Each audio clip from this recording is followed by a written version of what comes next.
by healing those who were ill. Then Jesus went up on a mountainside and sat down with his disciples. The Jewish Passover festival was near. When Jesus looked up and saw a great crowd coming towards him, he said to Philip, "Where shall we buy bread for these people to eat?" He asked this only to test him, for he already had in mind what he was going to do. Philip answered him, "It would take more than half a year's wages to buy enough bread for each one to have a bite." Another of his disciples, Andrew, Simon Peter's brother, spoke up. "Here is a boy with 5 small barley loaves and 2 small fish. But how far will they go among so many?" Jesus said, "Make the people sit down." There was plenty of grass in that place, and they sat down. About 5,000 men were there. Jesus then took the loaves, gave thanks, and distributed to those who were seated as much as they wanted. He did the same with the fish. When they had all had enough to eat, he said to his disciples, "Gather the pieces that are left over, let nothing be wasted." So they gathered them and filled 12 baskets with the pieces of the 5 barley loaves left over by those who had eaten. After the people saw the sign Jesus performed, they began to say, "Surely this is the prophet who is to come into the world." Jesus, knowing that they intended to come and make him king by force, withdrew again to a mountain by himself. When evening came, his disciples went down to the lake, where they got into a boat and set off across the lake for Capernaum. By now it was dark, and Jesus had not yet joined them. A strong wind was blowing, and the waters grew rough. When they had rowed about 3 or 4 miles, they saw Jesus approaching the boat, walking on the water, and they were frightened. But he said to them, "It is I, don't be afraid." Then they were willing to take him into the boat, and immediately the boat reached the shore where they were heading. The next day, the crowd that had stayed on the opposite shore of the lake realized that only one boat had been there, and that Jesus had not entered it with his disciples, but that they had gone away alone. Then some boats from Tiberias landed near the place where the people had eaten the bread after the Lord had given thanks. Once the crowd realized that neither Jesus nor his disciples were there, they got into the boats and went to Capernaum in search of Jesus. When they found him on the other side of the lake, they asked him, "Rabbi, when did you get here?"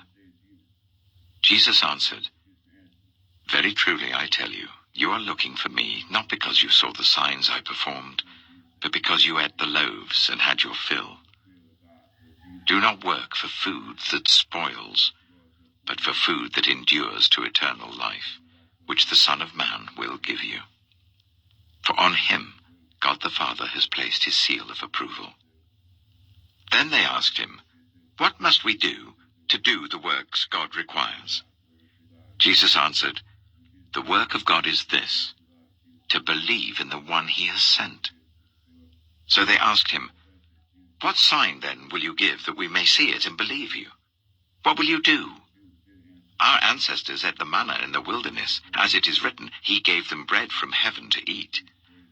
Jesus said to them, "Very truly I tell you, it is not Moses who has given you the bread from heaven, but it is my Father who gives you the true bread from heaven. For the bread of God is the bread that comes down from heaven and gives life to the world." "Sir," they said, "always give us this bread." Then Jesus declared, "I am the bread of life. Whoever comes to me will never go hungry, and whoever believes in me will never be thirsty. But as I told you, you have seen me, and still you do not believe. All those the Father gives me will come to me, and whoever comes to me I will never drive away.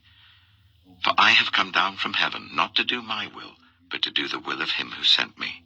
And this is the will of him who sent me, that I shall lose none of all those he has given me, but raise them up at the last day. For my Father's will is that everyone who looks to the Son and believes in him shall have eternal life, and I will raise them up at the last day." At this, the Jews there began to grumble about him because he said, "I am the bread that came down from heaven." They said, "Is not this Jesus, the son of Joseph, whose father and mother we know? How can he now say, 'I came down from heaven'?" "Stop grumbling among yourselves," Jesus answered. "No one can come to me unless the Father who sent me draws them, and I will raise them up at the last day. It is written in the prophets, 'They will all be taught by God.' Everyone who has heard the Father and learned from him comes to me. No one has seen the Father except the one who is from God. Only he has seen the Father. Very truly I tell you, the one who believes has eternal life. I am the bread of life. Your ancestors ate the manna in the wilderness, yet they died. But here is the bread that comes down from heaven, which anyone may eat and not die. I am the living bread that came down from heaven. Whoever eats this bread will live forever. This bread is my flesh, which I will give for the life of the world." Then the Jews began to argue sharply among themselves, "How can this man give us his flesh to eat?" Jesus said to them, "Very truly I tell you, unless you eat the flesh of the Son of Man and drink his blood, you have no life in you. Whoever eats my flesh and drinks my blood has eternal life, and I will raise them up at the last day. For my flesh is real food, and my blood is real drink. Whoever eats my flesh and drinks my blood remains in me, and I in them. Just as the living Father sent me, and I live because of the Father, so the one who feeds on me will live because of me. This is the bread that came down from heaven. Your ancestors ate manna and died, but whoever feeds on this bread will live forever." He said this while teaching in the synagogue in Capernaum.